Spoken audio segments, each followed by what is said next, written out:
ಗುಂಡಮ್ಮ. ಓನಮ್ಮ, ಬಿಕ್ಕಿ ತಿಂತೀರಾ?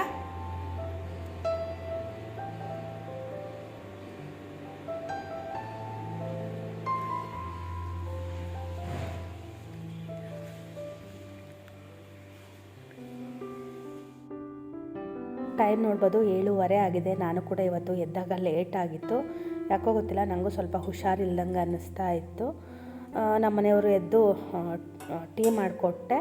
ಅವರು ಊರಿಗೆ ಹೋದರು. ಸಿಂಬ ಒಳಗೆ ಬಂದು ಮಲಗಿದ್ದಾನೆ. ಪಾತ್ರೆ ಏನು ಒರೆಸಿರಲಿಲ್ಲ, ತೆಗೆದಿರಲಿಲ್ಲ, ಏನೂ ಆಗಿರಲಿಲ್ಲ. ದೋಸೆ ಹಿಟ್ಟಿತ್ತು, ಹಾಗಾಗಿ ಪಡ್ಡನ್ನೇ ಮಾಡಿಬಿಡೋಣ ಅಂತ ಹೇಳಿ ಇವತ್ತು ಪಡ್ಡನ್ನ ಮಾಡ್ತಾಯಿದ್ದೀನಿ. ಬೆಳಗ್ಗೆಗೆ ಮಾತ್ರ ಆದರೆ ಸಾಕು ಅಂತ. ಹಿಟ್ಟು ಸುಮಾರಿದೆ. ಅವತ್ತು ಕೆಲಸದವರಿಗೆಲ್ಲ ದೋಸೆ ಕೊಟ್ಟೆ ಅಲ್ಲ, ಅದರಲ್ಲಿ ಹಿಟ್ಟು ಉಳಿದಿತ್ತು. ಅವತ್ತು 2 ಜನ ಕಮ್ಮಿ ಆಗಿಬಿಟ್ರು, ಹಾಗಾಗಿ ಹಿಟ್ಟು ಉಳಿದಿತ್ತು. ಅದಕ್ಕೆ ಅದೇ ಹಿಟ್ಟಲ್ಲೇ ಪಡ್ಡು ಮಾಡೋಣ ಅಂತ ಪಡ್ಡಿಗೆ ರೆಡಿ ಮಾಡ್ಕೊತಾ ಇದ್ದೀನಿ. ನಿನ್ನೆ ಏನಾಗಿತ್ತು ಅಂದರೆ ಹಾಲು ಸ್ವಲ್ಪ ಇತ್ತು. ಸಂಜೆ ನಮ್ಮ ಮನೆಯವರು ಅದರಲ್ಲಿ ಕಾಫಿ ಮಾಡಿದ್ದಾರೆ ಸಣ್ಣ ಪಾತ್ರೆಯಲ್ಲೇ. ಅದು ಸೈಡಿಗೆಲ್ಲ ಹಿಡಿದಿತ್ತು. ತೊಳೆದಿದ್ದೆ ನಾನು. ಅಷ್ಟು ಕ್ಲೀನಾಗಿ ಆಗಿರಲಿಲ್ಲ. ಅದಕ್ಕೇ ನೋಡಿಬಿಟ್ಟು ಈಗ ಅದನ್ನು ತೆಗೆದಿಡ್ತಾ ಇದ್ದೀನಿ. ನಮ್ಮನೆಯವರು ಆಲ್ರೆಡಿ 2 ಸಲ ಫೋನ್ ಮಾಡಿದ್ರು, ಟೀ ಕುಡಿದ್ಯಾ ಅಂತ ಹೇಳಿ. ಗಂಟ್ಲೆಲ್ಲ ಒಂಥರ ಗಸಗಸ ಅಂತ ಅನ್ನಿಸ್ತಾ ಇತ್ತು. ಇಲ್ಲ, ಒಂದು ಹಂತದ ಕೆಲಸ ಎಲ್ಲ ಮುಗಿಸ್ಕೊಂಡು ಟೀ ಕುಡಿತೀನಿ ಅಂತ ಹೇಳಿ ಟೀನು ಕೂಡ ನಾನು ಮಾಡ್ಕೊಂಡಿರಲಿಲ್ಲ. ಹಾಗೆಯೇ ಕಾಯಿ ತುರಿ ಕೂಡ ಇರಲಿಲ್ಲ. ಅದಕ್ಕೇ ಬೆಳಗ್ಗೆ ನಮ್ಮನೆಯವ್ರು ಕಾಯಿ ಒಡೆದು ಕೊಟ್ಟು ಹೋಗಿದ್ದರು. ಒಂದು 2 ಕಾಯಿನ ನಾನು ತುರಿದು, 2 ಅಲ್ಲ 3 ಕಾಯಿನ ತುರಿದಿದ್ದೀನಿ. ತುಂಬ ಚಳಿ ಇತ್ತು ಹೊರಗಡೆ, ಕೂರಕ್ಕಾಗ್ತಿರ್ಲಿಲ್ಲ. ನಾನು ಹೊರಗಡೆ ಕಟ್ಟೆ ಮೇಲೆ ಕುತ್ಕೊಂಡು ಕಾಯಿ ತುರಿನ ತುರ್ಕೊತೀನಿ. ಇಲ್ಲಿ ಒಳಗಡೆ ಆದರೆ ಮತ್ತೆ ಇಡೀ ಮನೆ ಕ್ಲೀನ್ ಮಾಡ್ಕೋಬೇಕಾಗುತ್ತೆ. ಒಂದು ಸಲ ಜಾರಿ ಬಿದ್ದಿದ್ದೆ ಕೂಡ. ಆವಾಗಿಂದ ನಾನು ಕಾಯಿನ ಹೊರಗಡೆನೇ ತುರ್ಕೊಂಡು ಬರ್ತೀನಿ. ಅಂದರೆ ಸೈಡಿಗೆ ಒಂದು ಬಾಗಿಲಿದೆಯಲ್ಲ ಅಲ್ಲಿ. ಹಾಗೆ ಒಂದು ಅರ್ಧ ಕ್ಯಾರೆಟ್ ಇತ್ತು. ಸಬ್ಬಸಿಗೆ ಸೊಪ್ಪಿದ್ರೆ ನಮ್ಮನೆಯವರಿಗೆ ಸಬ್ಬಸಿಗೆ ಸೊಪ್ಪು ಹಾಕಿ ಮಾಡಿಕೊಡೋಣ ಅಂತ ಅಂದ್ಕೊಂಡಿದ್ದೆ. ಇವತ್ತು ಗುರುವಾರ ಆಗಿತ್ತು. ನಾನಿವತ್ತು ಅಂದರೆ ಸ್ನಾನ ಮಾಡದೆ ತಿಂಡಿ ತಿನ್ನೋದಿಲ್ಲ. ಅವ್ರಿಗೆ ಮಾತ್ರ ಸ್ವಲ್ಪ ಮಾಡ್ತೀನಿ. ಮಧ್ಯಾಹ್ನ ನಾನು ಕೂಡ ಯಾಕೋ ಗೊತ್ತಿಲ್ಲ, ನನಗೆ ಸ್ವಲ್ಪ ಹುಷಾರಿಲ್ದಂಗೆ ಅನ್ನಿಸ್ದಾಗಿಂದ ಮಧ್ಯಾಹ್ನ ಊಟ ಮಾಡಬೇಕು ಅಂತ ಅನ್ನಿಸ್ತಾನೇ ಇಲ್ಲ. ತಿಂಡಿ ತಿನ್ನೋಣ ಏನಾದರೂ ಅಂತ ಅನಿಸುತ್ತೆ. ಮತ್ತು ನಂಗೆ ಒಬ್ಬಳಿಗೆ ಯಾರು ಮಾಡ್ಕೊತಾರೆ ಅಂತ ಹೇಳಿ ಅದನ್ನು ನಾನು ಮಾಡೋದೇ ಇಲ್ಲ. ಏನಿರುತ್ತೋ ಅದನ್ನು ಸ್ವಲ್ಪ ತಿಂತಾಯಿದ್ದೀನಿ. ಜ್ವರ ಬರುತ್ತೇನೋ ಅನ್ನೋ ಥರ ನನಗೆ ಫೀಲ್ ಆಗ್ತಾಯಿದೆ 2-3 ದಿನದಿಂದ. ಬರುತ್ತೆ ಅನಿಸುತ್ತೆ. ಪದೇ ಪದೇ ವೆದರ್ ಚೇಂಜ್ ಆಗಿದ್ದಕ್ಕೆ ನನ್ನ ವಾಯ್ಸ್ ಕೂಡ ಬದಲಾಗಿದೆ.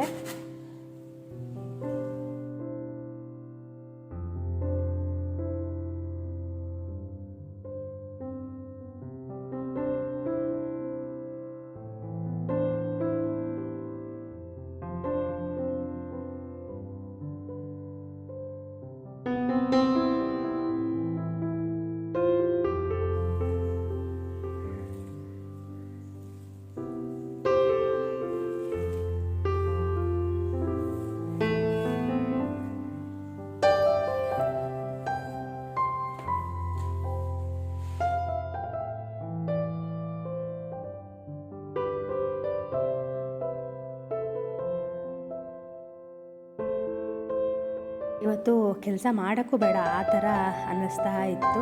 ಸದ್ಯ ದೋಸೆ ಇದ್ದಿದ್ದು ಒಳ್ಳೆಯದಾಯಿತು ಅಂತ ಅನ್ನಿಸ್ತು. ನನಗೇನಂದರೆ ಪಡ್ಡಿಗೆ ಸ್ವಲ್ಪ ಈರುಳ್ಳಿ ಎಲ್ಲ ಜಾಸ್ತಿ ಹಾಕ್ಕೊಂಡು ಮಾಡಿಕೊಂಡ್ರೆ ಇಷ್ಟ ಆಗುತ್ತೆ. ನಮ್ಮ ಚಿನ್ನಿಗೂ ಅಷ್ಟೇ. ನಾನು ಅದಕ್ಕೆ ಏನು ಮಾಡ್ತೀನಿ ಅಂದರೆ ಈರುಳ್ಳಿನ ಸ್ವಲ್ಪ ಸಣ್ಣ ಹೆಚ್ಚೋದಿಲ್ಲ, ಸ್ವಲ್ಪ ದೊಡ್ಡ ಹೆಚ್ಚುತ್ತೀನಿ. ಹಾಗೆ ಕೆಲಸದವರಿಗೆಲ್ಲ ಹಾಲು ತರಿಸಿದ್ದೆ, ದಪ್ಪ ಹಾಲು ಒಂದು ಸ್ವಲ್ಪ ಉಳಿದಿತ್ತದು.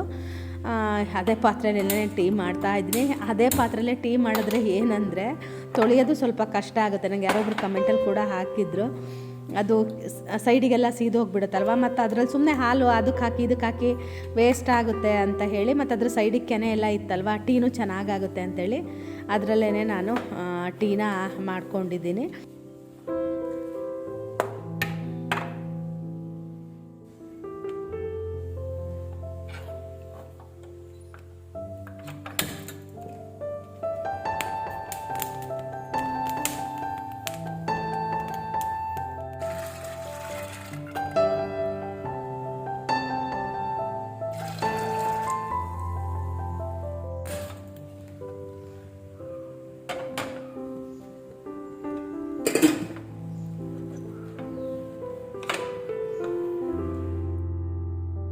ಅಲಸಂದೆ ಕಾಳನ್ನು ರಾತ್ರಿಯೇ ನೆನೆಸಿಟ್ಟಿದ್ದೆ.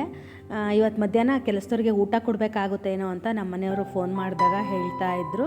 ಅದಕ್ಕೆ ಅಂತಲೇ ಸ್ವಲ್ಪ ಕಾಯಿನೂ ಜಾಸ್ತಿನೇ ತುರಿದು ಇಟ್ಕೊಂಡ್ಬಿಟ್ಟೆ. ಟೀ ಕುದಿಯೋಷ್ಟೊತ್ತಿಗೆ ಸಣ್ಣ ಉರಿ ಇಟ್ಟು ಕುದಿಯೋಷ್ಟೊತ್ತಿಗೆ ಸುಮಾರು ಕೆಲಸಗಳು ಮಾಡ್ಕೊತೀನಿ ನಾನು ಒಂದೊಂದು ಸಲ. ಅದು ತುಂಬ ದೊಡ್ಡ ಉರಿ ಇಟ್ಟರೆ ಪಾತ್ರೆನೂ ಹಾಳಾಗಿಬಿಡುತ್ತೆ, ಮತ್ತು ಟೀ ಕೂಡ ಬೇಗ ಉಕ್ಕು ಬಂದುಬಿಡುತ್ತೆ.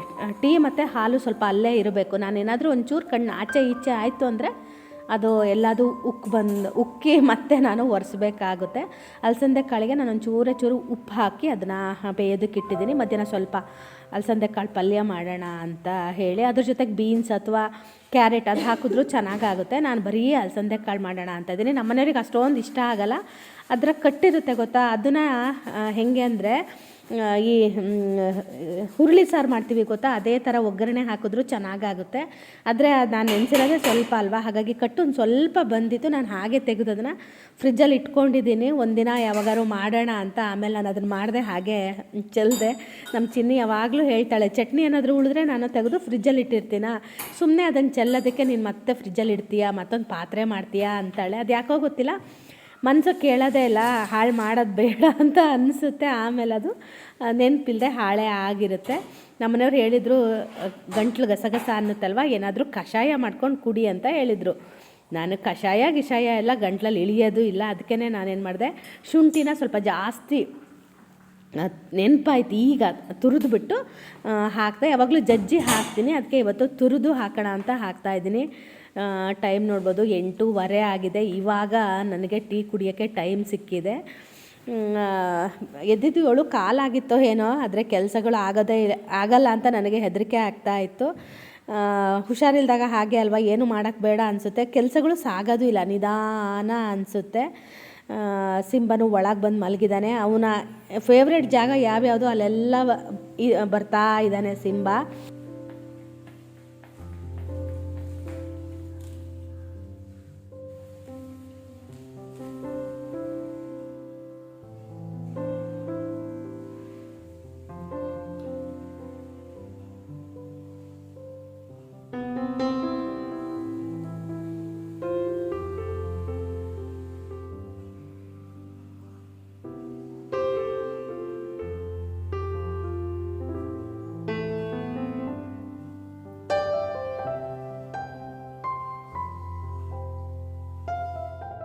ಟೀ ಕೂಡ ಕುಡ್ದಾಯಿತು. ನಾನು ಟೀ ಕುಡಿತಾ ಸ್ವಲ್ಪ ಬಿಗ್ ಬಾಸ್ ನೋಡ್ತೀನಿ, ಇಲ್ಲ ಪೇಪರ್ ಓದ್ತೀನಿ. ಇವತ್ತು ಏನೂ ಮಾಡಲಿಲ್ಲ, ಹಾಗೆ ನೆಮ್ಮದಿಯಲ್ಲಿ ಕುತ್ಕೊಂಡು ಟೀನ ಕುಡಿದೆ. ಹಾಗೆ ಚಟ್ನಿಗೆಲ್ಲ ರೆಡಿ ಮಾಡಿ ಹೋಗಿದ್ದೆ ಅಲ್ಲ, ಚಟ್ನಿನೂ ಕೂಡ ಮಾಡಿದೆ. ಆದರೆ ಅದಕ್ಕೆ ಒಗ್ಗರಣೆ ಹಾಕಬೇಕಾಗಿತ್ತು, ಒಗ್ಗರಣೆನೂ ನಾನು ಹಾಕಲಿಲ್ಲ. ಪಡ್ಡಿಗೆ ಸ್ವಲ್ಪ ಚಟ್ನಿ ಒಗ್ಗರಣೆ ಹಾಕಿದ್ರೆ ಚೆನ್ನಾಗಿರುತ್ತೆ, ದೋಸೆಕ್ಕಿಂತನೂ ಪಡ್ಡಿಗೆ ಚೆನ್ನಾಗಿ ಅನಿಸುತ್ತೆ. ಹಾಗೆ ಪಲ್ಯದ ಪುಡಿನ ಸ್ವಲ್ಪ ಖಾಲಿ ಆಗಿತ್ತು, ಅದನ್ನು ಕೂಡ ಸ್ವಲ್ಪ ಮಾಡಿಟ್ಕೊಳ್ಳೋಣ ಅಂತ ಅದನ್ನು ಮಾಡ್ತಾಯಿದ್ದೀನಿ. ಒಂದು 2 ಚಮಚದಷ್ಟು ಕಡಲೆಬೇಳೆ ಹಾಕಿದ್ದೀನಿ. ಅದು ಸ್ವಲ್ಪ ಹುರಿದು ನಂತರ ನಾನು ಅದಕ್ಕೆ ಉದ್ದಿನಬೇಳೆ ಹಾಗೆ ಕೊತ್ತಂಬರಿನೂ ಕೂಡ ಹಾಕಿ ಅದನ್ನು ಕೂಡ ಕೊನೆಗೆ ಹುರಿತೀನಿ. ಆನಂತರ ಕಾಯಿ ತುರಿ ಹಾಕ್ತೀನಿ. ಹಾಗೆ ನಮ್ಮ ಮನೆಯವರು ಕೂಡ ಬಂದರು. ನನಗೆ ಏನಾಗಿತ್ತು ಅಂದರೆ, ನಿನ್ನೆ ಕುತ್ತಿಗೆ ಇದಾಗಿ ಹೋಗಿತ್ತು, ಉಳ್ಕೋದು ಅಂತಾರೆ ಗೊತ್ತಾ, ಅದಾಗಿತ್ತು. ಅದಕ್ಕೇ ಜಂಡು ಬಾಂಬ್ ತಂದಿಟ್ಕೊಂಡಿದ್ದೀನಿ. ನಂಗೆ ಹಚ್ಕೊಳ್ಳೋದಕ್ಕೆ ಅದು ಗೊತ್ತಾಗ್ತಾ ಇರಲಿಲ್ಲ ಎಲ್ಲಿ ಹೆಂಗೆ ಅಂತ ಹೇಳಿ. ನಮ್ಮನೆಯವ್ರು ಇವತ್ತು ಇಡೀ ದಿನ ನನ್ನನ್ನು ಅನಗಿಸ್ತಾ ಇದ್ದರು. ಕುತ್ತಿಗೆ ಪೂರ್ತಿ ವಾರೆ ಮಾಡ್ಕೊಂಡ್ಬಿಟ್ಟಿದ್ದೆ, ಏನಂದ್ರೂ ಕೆಲಸ ಮಾಡೋಕ್ಕೂ ಆಗ್ತಿರ್ಲಿಲ್ಲ. ಆ ಕುತ್ತಿಗೆ ನೋವಿಗೆ ತಲೆಯೆಲ್ಲ ಒಂದು ಸೈಡ್ ನೋವು ಬರ್ತಾ ಇತ್ತು. ಪಡ್ಡಿನ ಚಿಟ್ಟೆ ನಮ್ಮ ಮನೆಯವರು ಸಿಂಬನ ಮಾತಾಡಿಸ್ತಾ ಇದ್ದರು. ಹಾಗಾಗಿ ನಾನು ಅವ್ರು ಬರೋದ್ರೊಳಗೆ ಸ್ವಲ್ಪ ತರಕಾರಿನಾದರೂ ರೆಡಿ ಮಾಡ್ಕೊಳ್ಳೋಣ ಸಾಂಬಾರಿಗೆ ಅಂತ.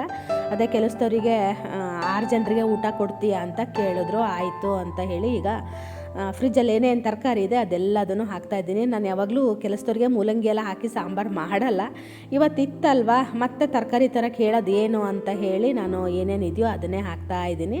ಬೀನ್ಸು, ಆಲೂಗಡ್ಡೆ, ಮೂಲಂಗಿ, ಆಮೇಲೆ ಸೌತೆಕಾಯಿ ಇತ್ತು ಅದು, ಆಮೇಲೆ ಈರುಳ್ಳಿನೂ ಕೂಡ ಹಾಕ್ತಾಯಿದ್ದೀನಿ. ಬೇಳೆನೂ ಕೂಡ ನೆನೆಸಿ ಇಡಬೇಕು. ಯಾಕೋ ಗೊತ್ತಿಲ್ಲ, ಹೋದ್ಸಲ ಮಾಡಿದಾಗ ಬೇಳೆ ನೆನೆಸಿರಲಿಲ್ಲ, ಹಾಗೆ ಹಾಕಿಬಿಟ್ಟಿದ್ದೆ. ಅದು ಅಷ್ಟೊಂದು ಚೆನ್ನಾಗಿ ಬೇಳೆ ಬೆಂದಿರಲಿಲ್ಲ. ಅದಕ್ಕೇ ಇವತ್ತು ಬೇಳೆನ ನಾನು ಯಾವಾಗಲೂ ಬೇಳೆ ನೆನೆಸ್ಕೊತೀನಿ, ಒಂದು ಅರ್ಧ ಗಂಟೆ ನೆನೆಸಿ ಆನಂತರ ನಾನು ಕುಕ್ಕರ್ ಇಡೋದು.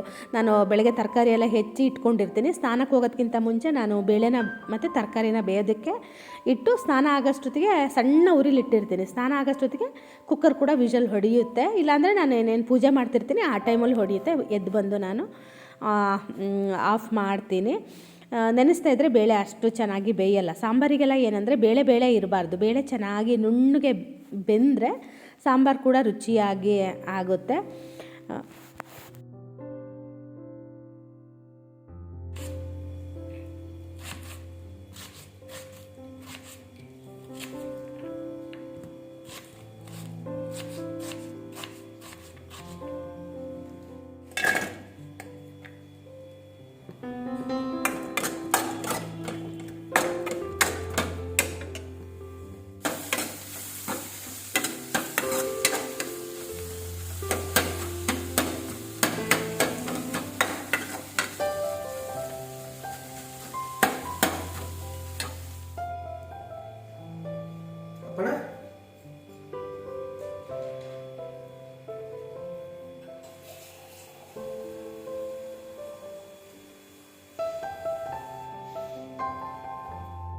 ಸಿಂಬಾ ಹುಷಾರಿಲ್ದಾಗಿಂದ ಊಟನೇ ಮಾಡ್ತಾ ಇಲ್ವಲ್ಲ, ಹಾಗಾಗಿ ಅಡುಗೆ ಮನೆಗೆ ಬರ್ತಿರ್ಲಿಲ್ಲ.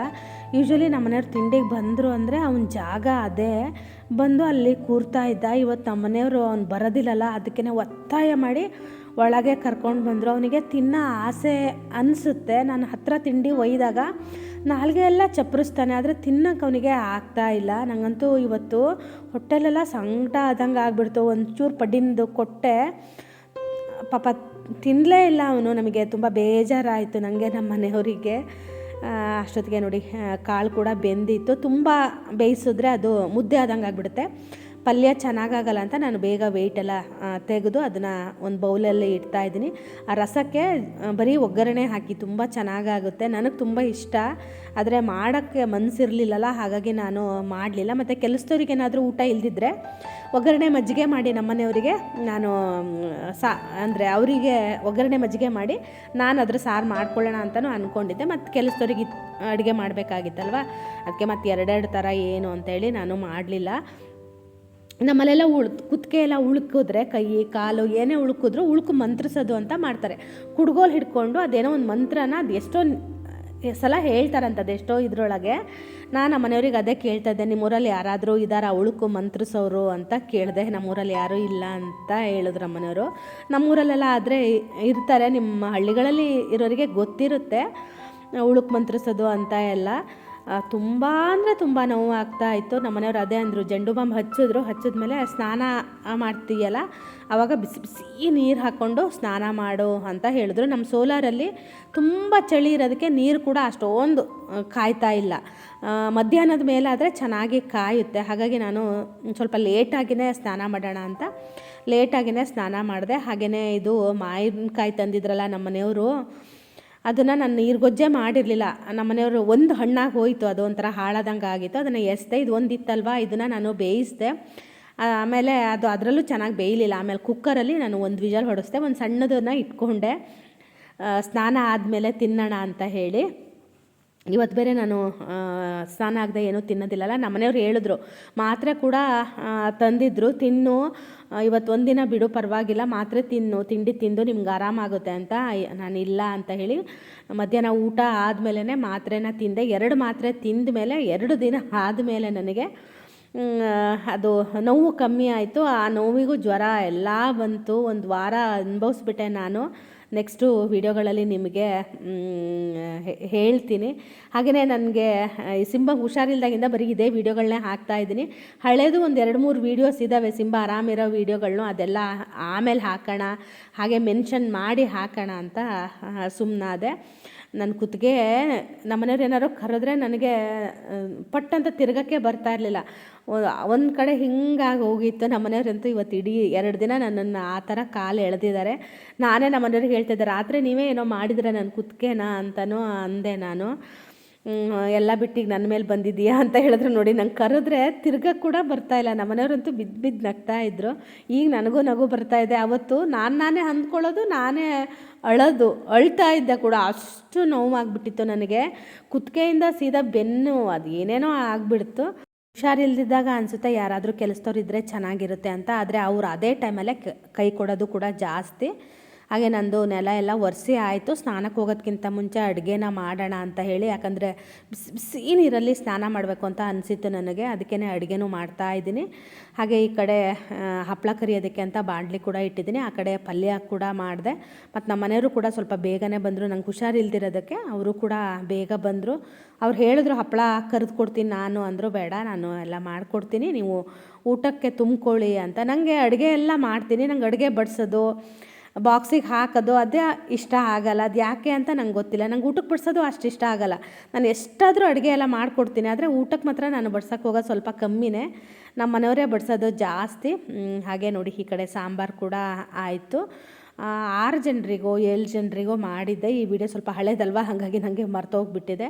ಹಾಗೆ ಆ ಕಡೆ ಪಲ್ಯ ಕೂಡ ಆಯಿತು. ಪಲ್ಯದ ಪುಡಿ ಕೂಡ ನೋಡಿ ಮಾಡಿ ಇಟ್ಕೊಂಡಿದ್ದೀನಿ. ಇದನ್ನು ಕೂಡ ಒಂದು ಬಾಕ್ಸಿಗೆ ಹಾಕಿ ಫ್ರಿಜ್ಜಲ್ಲಿ ಇಟ್ಕೊಂಡ್ರೆ ಯಾವಾಗ ಬೇಕೋ ಆವಾಗ ಪಲ್ಯ ಮಾಡಿದಾಗೆಲ್ಲ ಈ ಥರ ಒಂದೊಂದು 2 ಚಮಚ ಪಲ್ಯ ಪುಡಿನ ಉದುರಿಸ್ಕೊಂಡ್ರೆ ಚೆನ್ನಾಗಾಗುತ್ತೆ.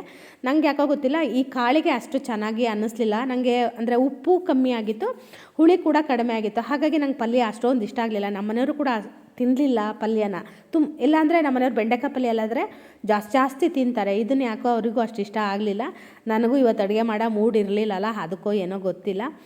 ಹಾಗೆಯೇ ನೀರು ಗೊಜ್ಜಿಗೆ ನಾನು ಬೇಯಿಸ್ಕೊಂಡಿದ್ದೆಲ್ಲ ಅದನ್ನು ನೀರು ಹಾಕಿ ಸೋಸಿ, ಅದೇನು ಹುಳಿನೇ ಇರಲಿಲ್ಲ. ಆಮೇಲೆ ನಾನು ಅದಕ್ಕೆ ಹಿಂಗೆ ಹಾಕಿ ಒಗ್ಗರಣೆನ ಹಾಕಿದೆ ಒಟ್ಟು. ಆಮೇಲೆ ಏನು ಮಾಡಿದೆ ಅಂದರೆ, ನಾನು ಒಂದು ನಿಂಬೆ ಹಣ್ಣನ್ನು ಹಿಂಡಿದೆ, ಒಂದು ಅರ್ಧ ಹೊಳಕೆ. ಮಾವಿನಕಾಯಿ ಇಲ್ಲ ಅನ್ನೋರು ಬರೀ ನಿಂಬೆ ಹುಳಿಲೂ ಕೂಡ ಈ ಥರ ಮಾಡ್ಕೊಳ್ಳಿ, ಚೆನ್ನಾಗಾಗುತ್ತೆ. ನಾನು ಇನ್ನೊಂದಿನ ಅದ್ರ ರೆಸಿಪಿನೂ ಕೂಡ ಶೇರ್ ಮಾಡ್ತೀನಿ. ಹಾಗೆ ನಂದು ಅಡುಗೆ ಎಲ್ಲ ಆಯಿತು. ನಾನೀಗ ಇದನ್ನ ಇಟ್ಬಿಟ್ಟು ಸ್ನಾನ ಕೂಡ ಹೋಗೋಣ ಅಂತ ಹೊರಟೆ. ಸ್ನಾನ ಮಾಡ್ಕೊಂಡು ಬಂದು ಆಮೇಲೆ ನಮ್ಮನೆಯವರು ಊಟದ ಎಲ್ಲ ಬಾಕ್ಸಿಗೆ ಹಾಕ್ಕೊತೀನಿ ಅಂತ ಹೇಳಿದ್ರು. ನಂದು ಪೂಜೆ ಕೂಡ ಆಗಿರಲಿಲ್ಲ. ಗುರುವಾರ ಯೂಶ್ವಲಿ ನಾನು ಬೇಗ ಸ್ನಾನ ಮಾಡಿ ಬೇಗ ಪೂಜೆ ಮಾಡಿ ಏನಾದರೂ ತಿಂತೀನಿ, ಕುಡಿತೀನಿ. ಇವತ್ತು ಏನೂ ಆಗಿರಲಿಲ್ಲ. ನೋಡಿ, ಅಡುಗೆ ಮನೆ ಕ್ಲೀನ್ ಮಾಡಿದ್ಮೇಲೆ ಅಡುಗೆ ಮಾಡಿದ್ರೆ ಈ ಥರ ಆಗುತ್ತೆ. ಅದು ಹಿಂಗೆ ಒಗ್ಗರಣೆ ಹಾಕಿದೆ ಅಲ್ವಾ, ಹಾಗಾಗಿ ನಂಗೆ ಈಗ ಬಾಯಲ್ಲಿ ನೀರು ಬರ್ತಾಯಿದೆ. ನಮ್ಮ ಮನೆಯವ್ರು ಕುಡಿಯೋಕ್ಕೆ ಕೊಡಲೇ ಇಲ್ಲ, ಯಾಕಂದರೆ ಥಂಡಿ ಬೇರೆ ಆಗಿತ್ತು. ಹಾಗಾಗಿ ನೀನು ಕುಡಿಬೇಡ ಅಂತೇಳಿ ಅವರೇ ಪೂರ್ತಿ ಕುಡಿದ್ರು. ನಂಗೆ ಒಂದು ಲೋಟನೂ ಕೊಡಲಿಲ್ಲ. ಆಮೇಲೆ ಸ್ನಾನ ಎಲ್ಲ ಆಯಿತು. ಇವಾಗ ನಾನು ಪಡ್ಡು ತಿನ್ನೋಣ ಅಂತ ಅನ್ನಿಸ್ತು. ನನಗೆ ಯಾಕೋ ಅನ್ನ ಸಾರು ಬೇಡ ಅಂತ ಅನ್ನಿಸ್ತು. ಹಾಗಾಗಿ ನಾನು ಈರುಳ್ಳಿನ ಜಾಸ್ತಿ ಹಾಕ್ಕೊಂಡಿದ್ದೆ ಪಡ್ಡಿಗೆ, ಆದರೂ ನನಗೆ ಇನ್ನೊಂದು ಸ್ವಲ್ಪ ಈರುಳ್ಳಿ ಬೇಕು ಅಂತ ಅನ್ನಿಸ್ತು. ಹಾಗಾಗಿ ನಾನು ಪಡ್ಡಿನ ಮೇಲೆ ಕೂಡ ಸ್ವಲ್ಪ ಈರುಳ್ಳಿನ ಹಾಕ್ಕೊಂಡಿದ್ದೀನಿ. ಹಾಗೆ ಇವತ್ತಿನ ವ್ಲಾಗ್ನ ಕೂಡ ನಾನು ಇಲ್ಲಿಗೆ ಮುಗಿಸ್ತಾ ಇದ್ದೀನಿ. ನಾಳಿನ ವ್ಲಾಗಲ್ಲಿ ಸಿಗ್ತೀನಿ. ಅಲ್ಲಿ ತನಕ ಬಾಯ್.